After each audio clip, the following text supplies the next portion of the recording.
এইবার যে প্রশ্নখানা করেছে দান, তার দিতে হবে সমাধান। প্রশ্নখানা করেছে দান, সন্ন্যাসীরা বিয়ে করে না কেন? আর সন্ন্যাসীরা এইভাবে যদি সন্ন্যাসীর সংখ্যা বাড়তে তালে থাকে, তাই সনাতন ধর্ম অবক্ষয় হয়ে যাবে অতি সত্বরে।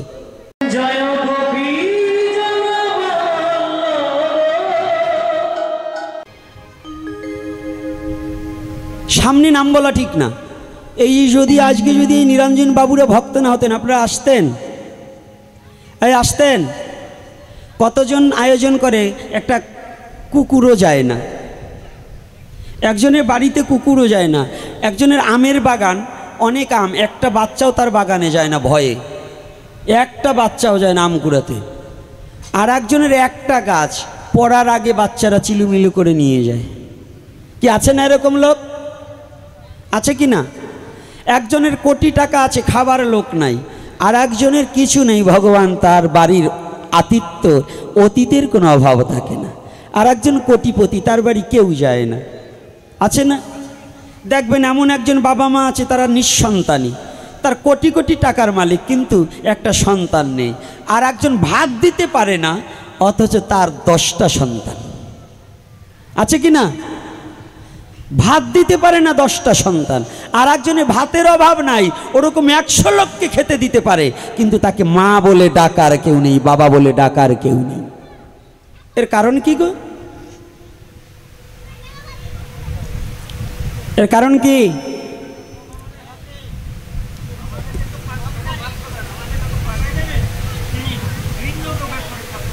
এত সহজ না, খালি ভগবানের নিজে করবেন, অকাম ভগবানের দেবেন দোষ।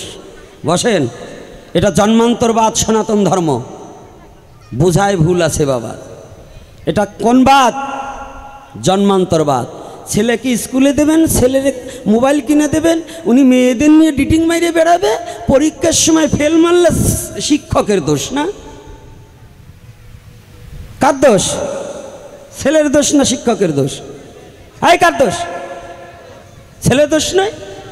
তো এই বিশ্ব জগতে ভগবান আমাকে পাঠিয়েছে কি? অকাম করবার জন্য, মিথ্যা বলার জন্য, ছলনা করার জন্য, গরিবের ধন মেরে খাওয়ার জন্য, অন্যায় করার জন্য, পরনারীকে ধর্ষণ করার জন্য, মিথ্যা কথা বলার জন্য, অধর্ম কর্ম করার জন্য, এর জন্য ভগবান পাঠিয়েছে। তাহলে ভগবান পাঠালেন সততা, সরলতা, প্রেম, পবিত্রতা রক্ষা করার জন্য। যে বদনে দিয়ে মানুষকে অন্যায়ভাবে কটাক্ষ কথা বলেছি, যে বদনে মিথ্যা কথা বলেছি, সনাতন ধর্ম জন্মান্তরবাদ। পূর্বজন্মে যাহা করিয়েছেন এ জন্মে তাহা প্রাপ্তি হতে হবে। আগের জন্মে যারা ভ্রূণ হত্যা করিয়াছে, এ জন্মে তারা কোনোদিন মা হতে পারবে না, বাবা হতে পারবে না। গর্ভের সন্তানকে যারা নষ্ট করে অন্যায়ভাবে, সে তো আসতে চাইনি। তুমি আনন্দ খেলায় মেতে তাকে এনেছো, তাকে হত্যা করার অধিকার কে দিয়েছে তোমাকে? যারা সন্তান হত্যা করে, ভ্রূণ হত্যা করে, গর্ভের সন্তানকে অন্যায়ভাবে হত্যা করছে, তারা কোনোদিন পরবর্তী জন্মে আর কোনোদিন মা হতে পারবে না। এরকম কয়েক জন্ম অতিবাহিত হয়ে যাবে। রাগ করছেন নাকি আমার কথাটায়? বাবা কথাটা বলে ভালো করেছেন, কয় কানা যে না জানে তারাই তাই তুই জানা। আমি এমনি একটু খেপা মানুষ, আরও খেপাই দিয়েছেন কথাটা বলিয়ে। ভাবি নিজে কিছু বলবো বাবা, তবু বলতে হয়। আপনার খুব ভালো কথাটা, কারণ আপনার কোনো দোষ না, এটা দোষ না, এটা ভালো কথা বলছেন, এটা ধন্যবাদ, এরকম বলতে হবে। এটা কি কথাটা বলেছে বুঝতে পেরেছেন? সনাতন ধর্ম হচ্ছে জন্মান্তরবাদ। আগের জন্মে যাহা কিছু করছেন, এ জন্মে এসে তাহা ভোগ করতে হবে কি না? ব্যাংকে যেমন টাকা রেখেছেন, এই জন্মে তাহা উত্তোলন করবেন। যদি মোটেই না রাখেন, তাহলে উত্তোলন করতে পারবেন? তো সনাতন ধর্ম জন্মান্তরবাদ। এখানে কি অন্যায় অবিচার যেমন করবেন, পরবর্তী জন্ম তেমনই হবে। পরবর্তী জন্ম কি হবে? তেমন হবে না? তাহলে আমাদের কি কর্ম করতে ভগবান পাঠিয়েছে? হাত দুটো দিয়েছে কি? অন্যায়ভাবে পরের দ্রব্য চুরি করার জন্য।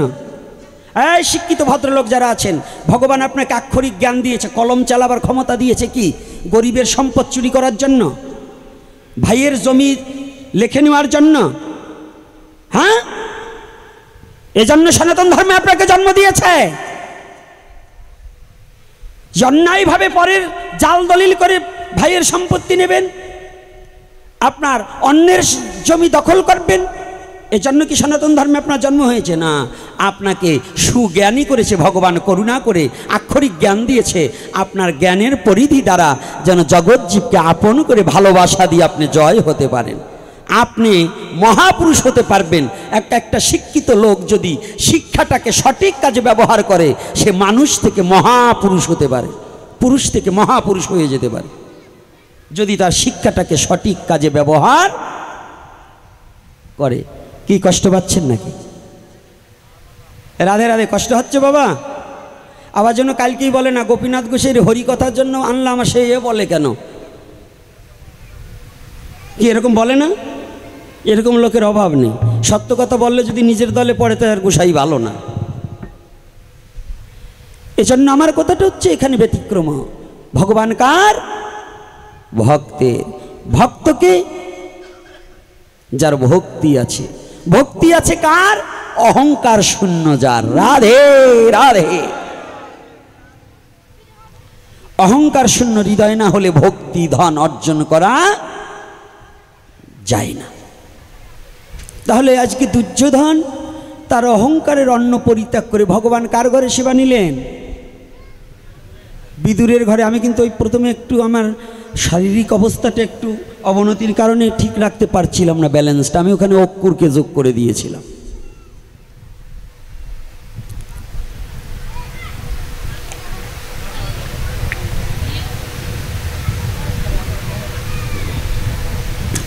জয় শ্রী রাধে রাধেশ্যাম।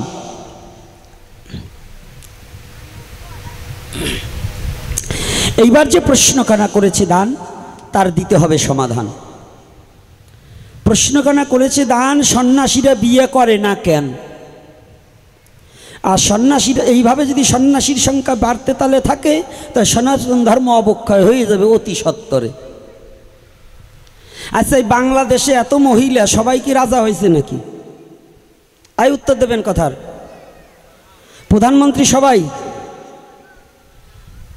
মুসলমানদের মধ্যে মহিলা মায়েরা আছে না? হিন্দুর মধ্যে মহিলা মা আছেন না? ওই প্রধানমন্ত্রীর চেয়েও সুন্দরী আছে না? আছে কি না? আমাদের মাননীয় প্রধানমন্ত্রী বঙ্গবন্ধু কন্যা শেখ হাসিনা, তার চেয়ে রূপবতী নারী তো আছে। সে প্রধানমন্ত্রী হয় নাই, কিন্তু প্রধানমন্ত্রী হলেন বঙ্গবন্ধু কন্যা। তাহলে মানুষ হইলেই কি সবাই সন্ন্যাসী হবে নাকি? হবে? হাতে গোনা কোটিতে না একজন, 1 কোটি লোকের মধ্যে একজন সন্ন্যাসী নাই। রাগ করবেন না। সন্ন্যাসীকে সমানে নিজ, ন্যাস মানে নাই। নিজের সমস্ত কিছু থাকিতেও যিনি সমস্ত কিছু পরিবর্তন করিয়া দেহ মন জীবন জৈবন ভগবানের চরণে সমস্ত সুপে দিতে পারে, তিনি সন্ন্যাসী। ত্যাগ করিলে শুধু নারী, তাতে কি হয়? ব্রহ্মচারী। নারী ত্যাগ করলেও ব্রহ্মচারী হয় না। যদি আমার চরিত্রগত স্বভাব ভালো না হয়, তাহলে সাধু হওয়া যায় না। এজন্য বললেন কি জানেন? এই ধর ধর, একটা গান মনে পড়ে গেছে, গাবো? হ্যাঁ, গান এটা মনে পড়ছে, কায়দা মতো গান। হ্যাঁ, গানটা মা আপনারা কি বলেন? গান কি গাবো? সত্যি? এই বুড়িটাও কয় হ গা। হ্যাঁ হ্যাঁ। ওরে তোমায় তুমি নাসিনে ভাই সাজিলা ধার্মী, ওরে তোমায় তুমি নাসিনে ভাই সাজিলা ধার্মী, ওরে পর বহিরঙ্গে সাধুর পোশাক, ও পর বহিরঙ্গে সাধুর পোশাক, লক্ষ পরের নারীর দিক।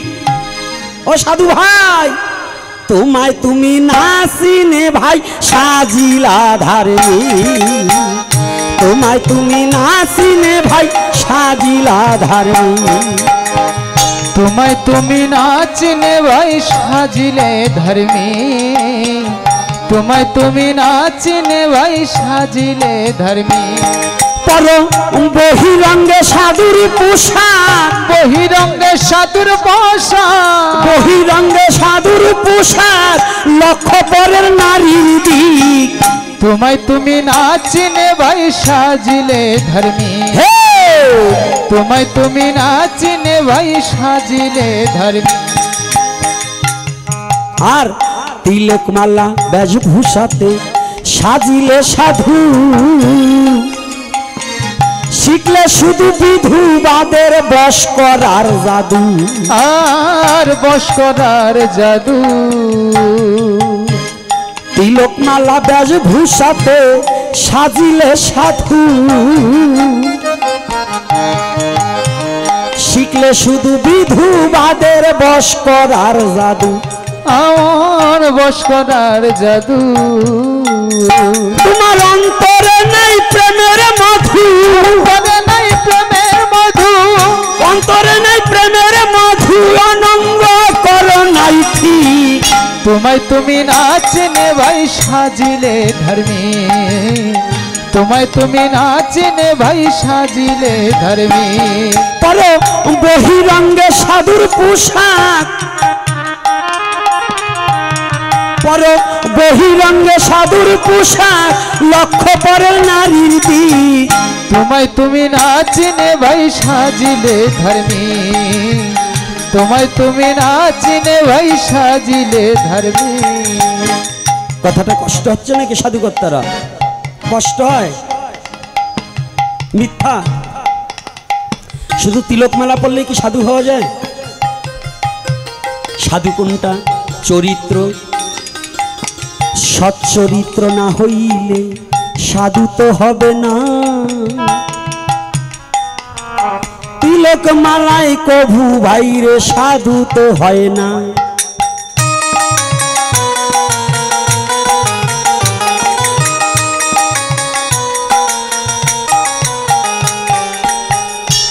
হবে কি?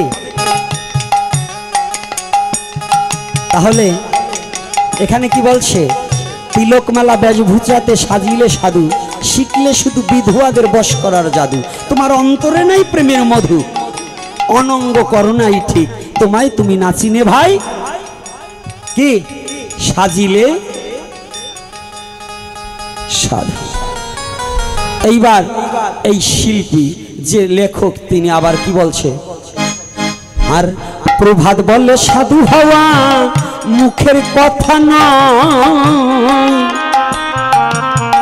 দশ ইন্দ্রিয় ষড়রিপু আগে কর জয়। তুমি আগে করো জয়। ওরে প্রভাত বলে, প্রভাত বলে সাধু হওয়া মুখের কথা নয়, দশ ইন্দ্রিয় ষড়রিপু আগে করো জয়। তোমরা আগে করো জয়। ও যার মনে মুখে এক হয়ে যায়, মনে মুখে এক হয়ে যায়, ও যার মনার মুখে এক হয়ে যায়, তারে ধরা দেয় বিশ্বের মালিক। তোমায় তুমি না চিনে ভাই সাজিলে ধর্মী। তোমায় তুমি না চিনে ভাই সাজিলে ধর্মী।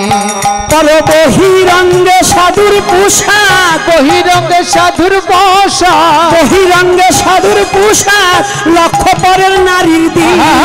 তোমায় তুমি না চিনে ভাই সাজিলে ধর্মী। তোমায় তুমি না চিনে ভাই সাজিলে ধর্মী। সত্য কথা সচ্চরিত্র সৎপথেতে রবে, নিজ নারী লইয়ে সবাই ব্রহ্মচারী হবে।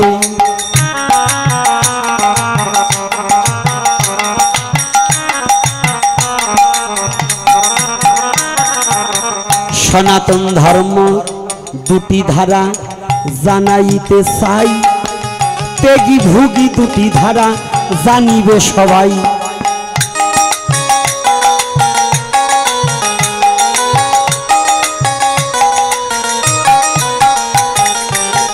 ত্যাগের মাঝেও ভোগ আছে, ভোগের মাঝে ত্যাগ,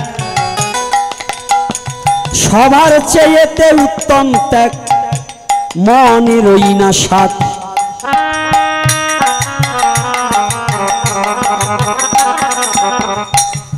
মন যদি সাধু না হয়, দেহ সাধু হলে কি লাভ হয়? তবে শোনো বাবা, সবাই কিন্তু সন্ন্যাসী যে হইতে পারে না। পূর্ব জন্মের স্বীকৃতি না থাকলে সাধু হওয়া যায় না।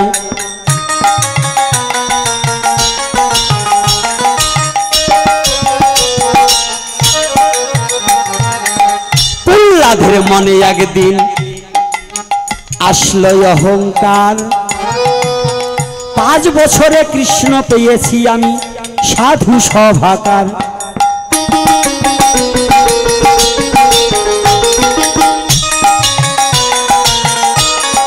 ছোট, আমার ভাষা কি বোঝা যাচ্ছে? তো কথা বোঝা যায়? বলবো? আলোচনা আর একটু চালাবো নাকি? এই 2:45 কিন্তু বেজে গেছে, বলবো না বলবো না? বাবা, প্রসাদ কত দূর হয়ে গেছে? ও হয় না, আর একটু হবে। কি আলোচনা করবো? হ্যাঁ দাদা। প্রহ্লাদের অহংকার দূর করিবার তরে ভগবান পাঠায় নারদের প্রহ্লাদের কাছে।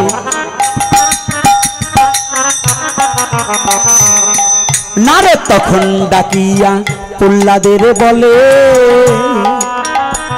একটু ভ্রমণে যাইতে হবে আমার ওই নাশনে।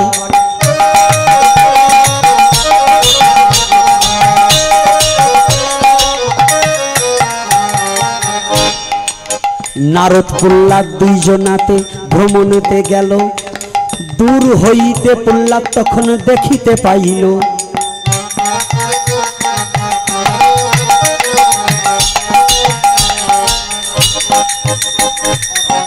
অনেক বড় পাহাড় কিন্তু দেখিবারে পায়। ধীরে ধীরে নারদ প্রহ্লাদ পাহাড়ের কাছে যায়। প্রহ্লাদ তখন দেখতে পেল পাহাড় নয় তো সেথায় হাড়ের পাজা নয়। নারদ আর প্রহ্লাদ সেখানে উপনীত হয়।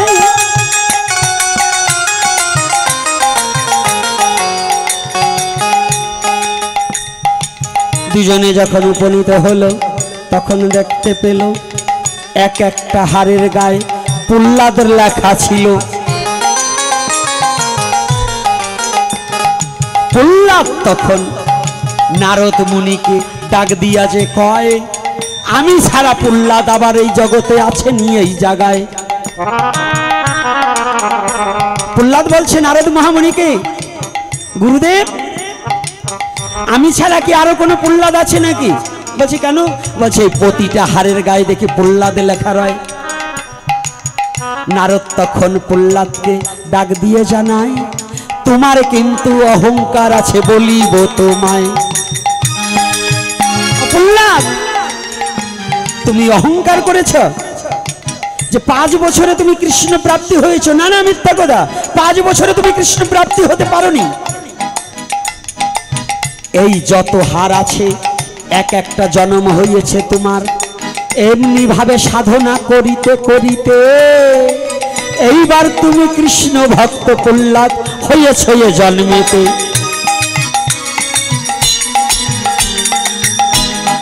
তুমি ভাবছো 5 বছরেই কৃষ্ণকে পেয়েছো। না না, বহুত জন্মের পুঞ্জিত ফলম হেন জন্ম লভয়তে। কত জন্মের সাধনা করিতে করিতে, একটু একটু ভক্তি সঞ্চয় করিতে করিতে জন্ম জন্মান্তর বাদে একবার শুদ্ধ কৃষ্ণ ভক্ত হতে হয়।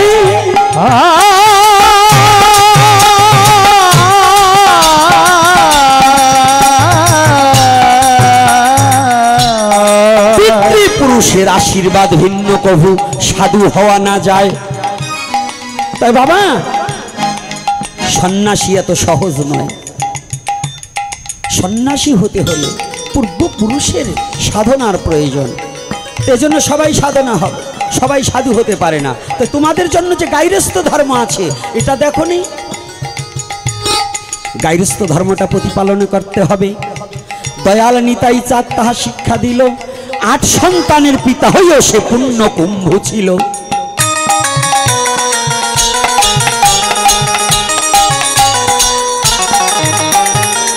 দুই একদিনের আলোচনা ইহা শেষ তো করা যায় না, যায় শেষ করা যাবে?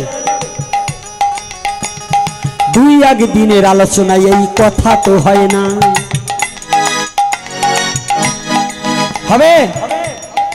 গতকাল একটু বলেছি ঘন্টা মাপা আলোচনায় কি বলা যায়, কি বলবো? 8 সন্তানের বাবা নিতাই চাঁদ, তারপরে সে পূর্ণকুম্ভু। তোমাদের জন্য এইটা, তোমরা তো এখন পাইছো, একটা ছেলে জন্মাই আর জন্মাবো না। ওই নিরঞ্জন বাবার 4 ভাইয়ের অন্তত 20টা সন্তান জন্ম দেওয়া উচিত ছিল, কারণ 4 ভাইয়ের যে সম্পত্তি ভগবান দেশে, 20টা সন্তান পাললেও এর কোনো অভাব হবে না। কিন্তু এদের সন্তান এই 4 ভাইয়ের ঘরে কেন 8টাই হবে? 4টে হইলেই ভালো হয়, 8টার উপরে আর নয়।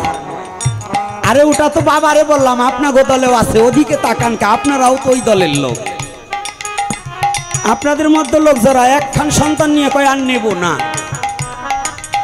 আরে মনে করেন আমরা বাদের খাতে, আমরা সন্ন্যাসী, সবাই তো সন্ন্যাসী হবেন না, আমরা সনাতন ধর্মে।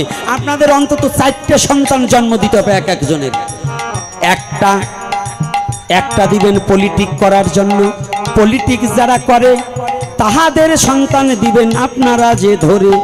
আর একটা সন্তান রাখবেন নিজেরও কাছেতে, আর একটা সন্তান দিবেন এই বিশ্ব উন্নয়ন প্রকল্পে, আর একটা সন্তান দিবেন সাধুদেরও কাছে, যাহাদের হরি নামে আপনার উদ্ধার করিতে পারে।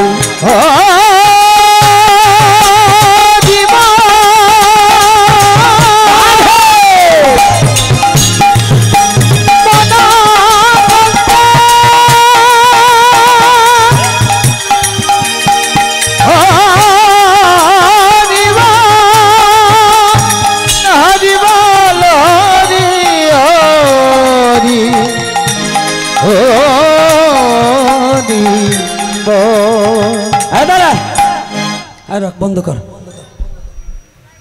কথা বলছি কি মনে আছে? খাবার না দিতে পারবেন আমাকে ডাইকে সন্তান দিয়ে দেবেন, আমরা খাবার দেবো যদি মহাপ্রভু খাবার দেওয়া হয়। তথাপিও এই সরকারি আইন খালি আপনারা মাইনেন না, আর কেউ মানতেছে না, খালি এই সনাতনীরাই মানে।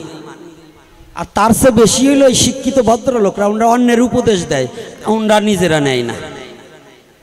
এই জন্য চরণ ধরে করিমা না, যারাই আছেন সন্তান ক্ষমতা থাকলে, খাবার দেওয়ার অ্যাবিলিটি থাকলে জন্ম দিয়ে আমাকে দিয়ে দেবেন। সাধু তৈরি করেন, মহাপ্রভু সৈনিক তৈরি করেন, একটা ভার্সিটিতে ডাক্তারি পড়ান, একটা ইঞ্জিনিয়ারিং পড়ান, একটা নিজের কাছে রেখে দেবেন সেবা যত্ন করার জন্য, গার্হস্থ্য তৈরি করেন, একটা সন্ন্যাসী তৈরি করবেন, আর একটা রাজনীতিতে দিয়ে দেবেন। পলিটিক্স করার দরকার আছে, কিন্তু পাঁচাটা পলিটিক্স নয়, সত্য কথা বলার পলিটিক্স, পাঁচাটা রাজনীতি নয়। রাজনীতি করবেন রাজাদের যে নীতি, রাজনীতি সাহস থাকতে হবে, সত্য বলতে হবে, সৎকর্ম করতে হবে, এই রকম পলিটিক্স করবেন। তো কে বলছে সনাতন ধর্মে পলিটিক্স নেই? যুদ্ধ বিগ্রহ যতবার হয়েছে পলিটিক্স নিয়ে হয়েছে। আপনি কি বলেন, রাজা সনাতন ধর্মে ছিল না? কি রাজারা যুদ্ধ করেনি? কে বলছে? সেগুলো শিখুন, গীতা অধ্যয়ন করুন, গীতার তত্ত্বটা বুঝুন। খালি ওই কানবার দেয়নি, একেবারে হরে কৃষ্ণ বলে কান্দে দিয়ে, মানে একেবারে বলেন তো বেশি কান্দে কোনগুলো? মারামারি করবা যেগুলো মার খায়, লোকের মারতে পারে না, ওইগুলো খালি কান্দে, মার খাই আসে, মার দিতে পারে না। এই জন্য কান্নাকাটি করবেন কখন জানেন? কাঁদবেন এক গোপনে ভগবানের কাছে। কাঁদতে হবে কার কাছে? এই কাঁদবো কার কাছে? কোনো নেত্রীর কাছে নয়, কোনো নেতার কাছে নয়, কোনো মন্ত্রীর কাছে নয়, কোনো এমপির কাছে নয়। তাদের ভালোবাসবো। রাষ্ট্র রক্ষা করতে হলে তাদের প্রয়োজন আছে, আমি যে না পারি তারা পারে, তাদের প্রয়োজন আছে। নেতা মন্ত্রী প্রয়োজন আছে, কিন্তু তাদের পা ধরে ঝুলে থাকার জন্য নয়। পা ধরবে একমাত্র অনাদিরাদি গোবিন্দের আর তার ভক্তের, তাছাড়া কারো পা ধরে ঝুলে থাকবো না। কষ্ট পাচ্ছেন? পাইলে কিচ্ছু আসে যায় না, বুক পেতে দিয়েছি, মেরে দেবেন দেন। এখন মরলেও গাজী, কথাটা বোঝেন না? এখন আর মরার ভয় পাই না। তো এই জন্য বলছি, যারা বলছেন যে সন্ন্যাসীরা বিয়ে না করলে আমাদের সমাজের কি হবে, জাতির কি হবে, এটা নিয়ে তোমার ভাবতে হবে না। কয় বীজে সন্তান? কে বলছে সন্ন্যাসীকে সন্তান হয় না? বীজ কয় প্রকার? একটা বাক্য বীজ, একটা ব্রহ্ম বীজ, বাক্যাং ব্রহ্ম, আর একটা কাম বীজ। আগে বাক্য বীজে সন্তান হতো। বাক্য বীজের সন্তান জানেন? কোনো কামনা মিলনে সন্তান নয়, বলতো যে অমুকের গর্ভে সন্তান হোক, সন্তান হয়েছে। জানেন এই যে কুন্তী দেবী, বিয়ের আগেও একটা সন্তান যার নাম কর্ণ। কুন্তীর সন্তানের নাম কি? এই কর্ণ কার সন্তান? কুন্তীর নয়, এ কার সন্তান? সূর্যনারায়ণের সন্তান। প্রার্থনা করেছিলেন, আশীর্বাদ করেছিলেন, তুমি পুত্রবতী হও, আশীর্বাদ এইতে সন্তান সম্ভবা। আর এখন এত চেষ্টা করার পরেও এটা হয় না। আর সেই সময় মুখ দিয়ে বলছে আর হয়ে গেছে। এইটু বুঝতে হবে। মন দিয়েছেন খেপাইয়ে, বলবার চাইছিলাম না, তবু বলিয়ে দিলাম। তো এই জন্য নিত্যানন্দ চাঁদের ওইটা ধরুন, 8টা সন্তানের বাবা হয়েও পুণ্যকুম্ভ হয়। আজকে আমার নিরঞ্জন বাবাকে বলেছিলাম, শুধু মন্ত্র দিলেই ছেলের চেহারা ফেরবে না, কলা কৌশল শিখাতে হবে। কানে দীক্ষা দিলেই সদ্গুরু নয়। যে ব্রহ্মতত্ত্বকে অবগত না করাতে পারে, ও আবার কিসের গুরু? সে ব্রহ্মতত্ত্ব কি নিজের সত্তাকে চিনিয়ে দেবে।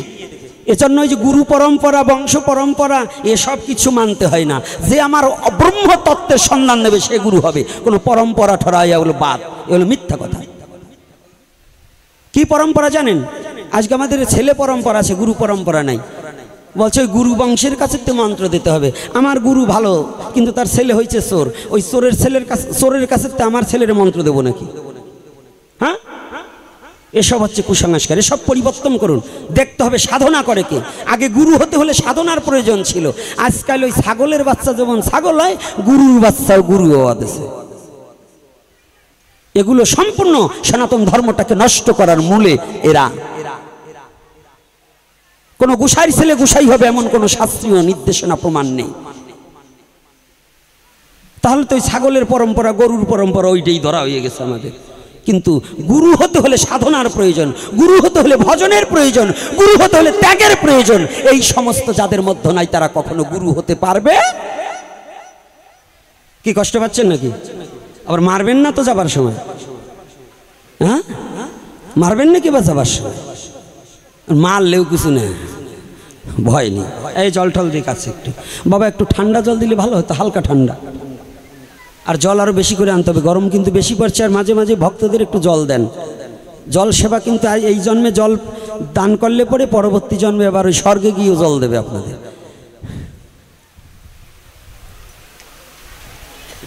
জলটা একটু বেশি গরম, একটু হালকা ঠান্ডাটা একটু ব্যবস্থা করুন। আর এই ভক্তদের একটু জল মাঝে মাঝে।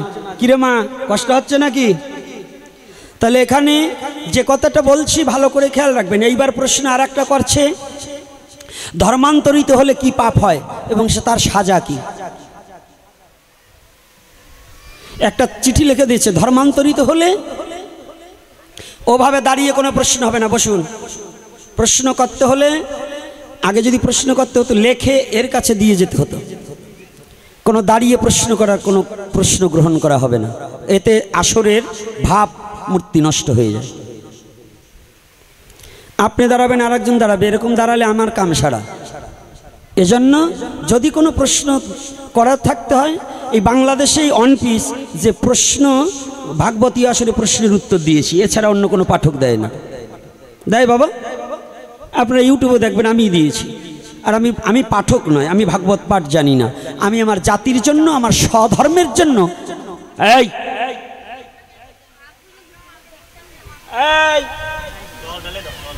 কি হয়েছে? ওই ফ্যানের নিচেই বসতে হবে এমন কোনো কথা আছে? আপনি একটু চেপে বসুন, যে পিছনে জায়গা আছে। যান, বক্সের চেয়ে বেশি সাউন্ড। বুড়োকালে এত সাউন্ড, জুয়ানকালে কিনা ছিল বাবা রে বাবা।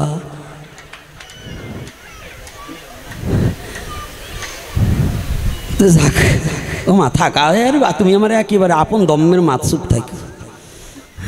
তা যাক, মাঝে মাঝে একটু না আনন্দ দিলে হয়।